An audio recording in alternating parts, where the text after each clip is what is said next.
Happy New Year! 2026 na. At isa sa mga pinaka-popular na New Year's resolution ay gusto kong maging successful by doing what I love. Tama naman. Masarap pakinggan. Pero reality check, hindi lahat may opportunity, resources, or privilege na gawin agad what they love to do. So, ibig bang sabihin nun, hindi na sila pwedeng maging successful?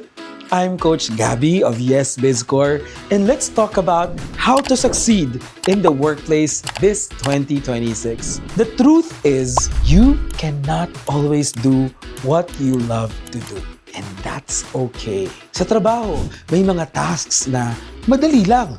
Pero bakit parang ang hirap gawin? Kasi ayaw mo. On the other hand, may mga tasks na mahirap, nakakapagod, challenging. Pero ang gaan sa pakiramdam pag ginagawa mo. Bakit? Kasi nag-e-enjoy kang gawin. Dito papasok ang pinakamahalagang lesson.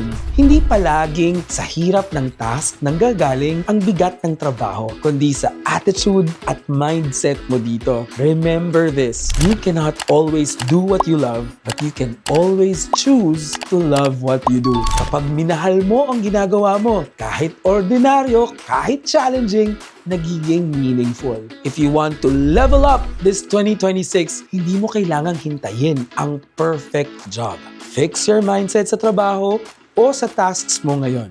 And tandaan, you cannot always do what you love, but you can always love what you do. For more actionable micro-learning videos, follow us on our social media accounts at YesBizCore and stay #empowered to empower. Happy New Year!